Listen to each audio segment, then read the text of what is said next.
In this video, I'm going to show you how I built my outdoor sauna. This is my very first video on the Dowdy Does It channel. Hopefully you subscribe. But first, let me explain why I wanted to do a sauna at all in the very first place, and then I'll walk you through the process of how we built it. I've been skateboarding my entire life, and as I've gotten older, the recovery from slams has taken a lot longer. I started to see a lot of hype and benefits of saunas all over the internet. Eventually, I went to a place called Breathe Degrees. They had a cold plunge and infrared sauna. I ended up having the best skate session after that. That kicked off a year's worth of research, finding out what type of sauna I wanted until me and my wife pulled the trigger. I'll save the details for that later. We wanted the sauna outdoors because we don't have a lot of space inside our house. So while I waited for the sauna to be delivered, I started to clean up the space we chose to build it at. Unfortunately, the ground isn't level in this area, so I had to build a little deck, which will also help for draining when it rains. I know the size of the sauna is 4.75 by 4.3 feet. I placed down some scrap wood pieces to get an idea of the amount of space the sauna is going to require. Once I had a decent visual idea of the area I wanted to build the sauna, I went to the hardware store and picked up some pressure treated wood to build out the frame for the deck. Keep in mind, I'm not a tradesman by any means. This is a full DIY style project. The deck measurements I ended up deciding on were 8 by 7 feet to get some extra space for the entrance into the sauna, as well as some plants later on. After making a few cuts, I placed all my lumber in the area. I tended to build the frame to get one last visual before screwing everything together. From here, things are pretty simple, at least for now. That's what I thought. I screwed everything in to make the base of the deck and started to make additional cuts to have 2x4s placed every 2 feet or so. But if I'm being honest, a lot of it was just eyeballing it, with the goal to make sure there's enough support to hold the sauna. Now that the base of the deck is done, I moved it over to the area I intended for it to live at, then made some final measurements. Using my level, I want to get an idea of where the highs and the lows are at, so I can move up the areas that are too low to make everything nice and level all the way around, which is ultimately the goal. Once everything is level, using the scrap wood to hold it up, I marked up some 2x4s, which will hold the frame up into its level position after I move all the temporary scrap wood. Now that I have everything leveled, I picked up our top pieces of lumber for the deck.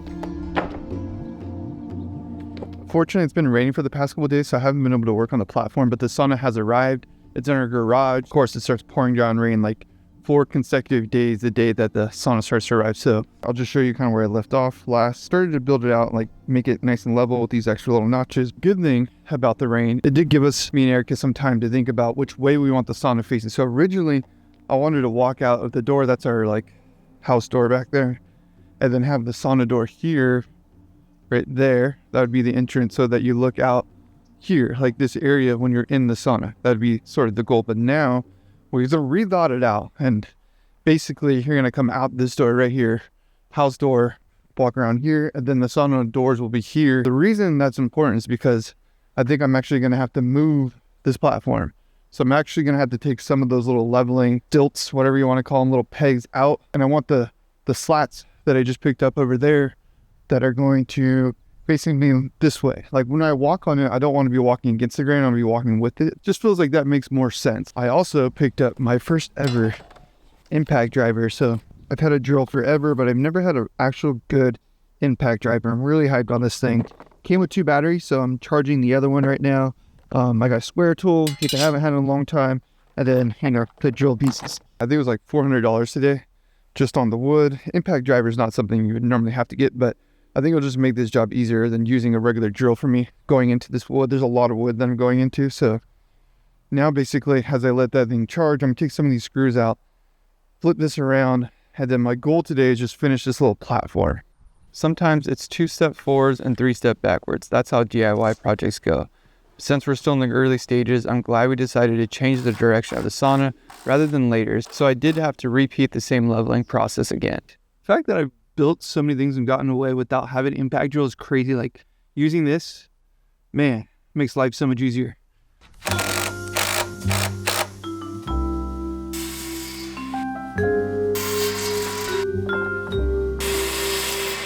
All right, so you got a bunch of our little leveling pieces cut, put them into area. I mean, this is definitely overkill. Probably don't need to do this many 2x4s everywhere like I've done, but basically I figured, why not? I have the wood. It's gonna be extra sturdy, but rather be like a little overkill, extra sturdy and heavy than like not heavy enough. So now it's just a matter of drilling all these bad boys in.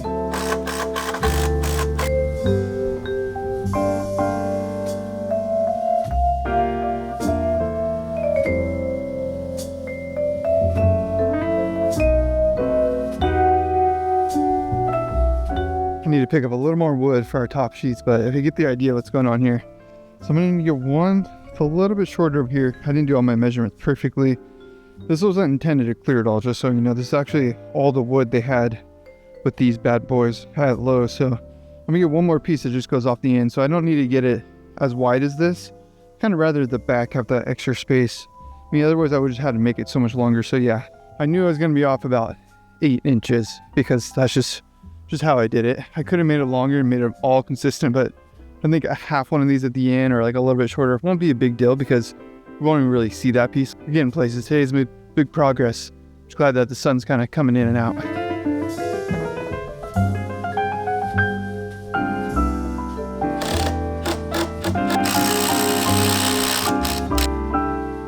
I ran out of screws, so that's all for today. I'm gonna hit those back up tomorrow and get one more piece of wood and some stain.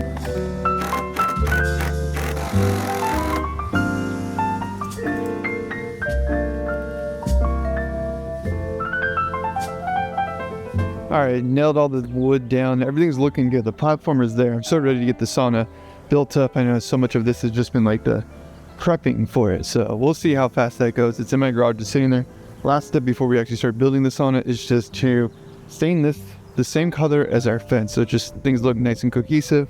We're thinking we're gonna do it like a gray to like match the outside of the sauna, but instead we're gonna just match it with our stain that is on the perimeter of our whole fence of our house. So I'm gonna tape everything up, stain it, hopefully get that done today, so tomorrow we can start actually building the sauna. I did get a quote for some electrical work to do that, and it was really expensive, so I'm still trying to find the right electrician to do that before I go into a mess of trying to find a whole nother electrician.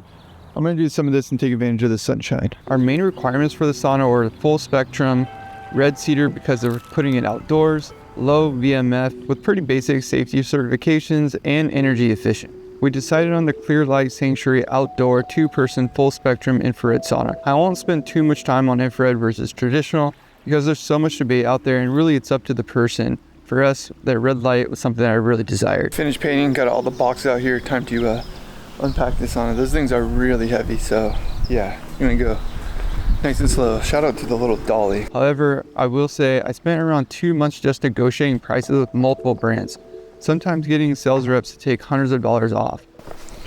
So it looks like this is not only the floor, but this is the ceiling. This is the very top, the bottom's underneath there. Assembling the sauna was a lot easier than I had anticipated. However, trying to do it alone is something I highly suggest not doing. You'll see why in a second when things go horribly wrong.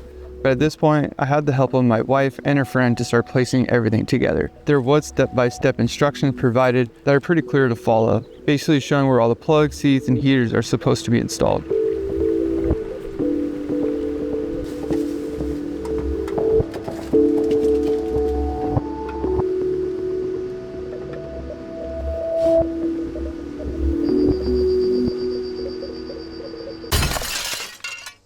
Definitely the last thing I was expecting to happen is for the door to shatter. Like I was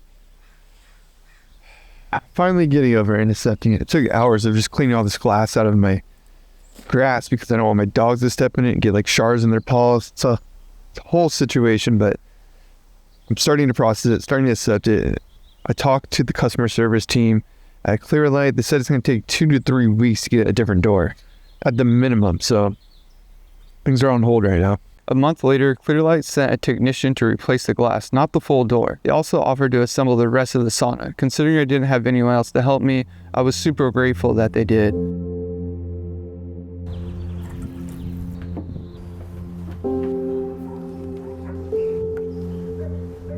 Now we did have to install a 240 volt 15 amp direct to the box circuit, which ended up costing us around $700. That's also with all the parts, it was about $300. The electrician took about 6 hours altogether. I'll give you guys a little tour because I've been using this thing. It's been amazing. Obviously, our glass door is good. It's on there. It's solid. It's not going anywhere. That was probably the biggest bummer of this whole process of building this bad boy. But yeah, I'll kind of just show you really quick little tour. You have this little box you can put your phone, your iPads in. Basically, it keeps it from like overheating because otherwise things will overheat really quick. So yeah, you set your temperature here, your time for how long you want it to run for. You can reserve a certain spot. You can do your inside lights, your outside lights. And then, your different spectrums, you can basically turn off the red light if you want to. These are the red lights up here. So you have 2 big standing red light heaters, which work really great. I've been loving this thing. We got our heaters over here, heaters behind here, heaters here, and then you also have the heaters down below. Got our little sauna hats, and we got this guy up here. It goes through a range of different lights. So yeah, honestly, it's been an amazing thing. I love it. I've incorporated it to my morning routine. Actually, for the last 13 days in a row, I've been using it every morning. I'm doing a 50-day challenge right now, which will be a future video, doing all these different things every single day. It's been hard, but it's to improve my health, physically, mentally, everything like that. Separate video, so subscribe for that video. If you have any questions about this, like the cost or anything else, follow-up video will definitely come if you're interested in that. So yeah, hope you guys got something out of this. Appreciate you for watching. See you in the next one.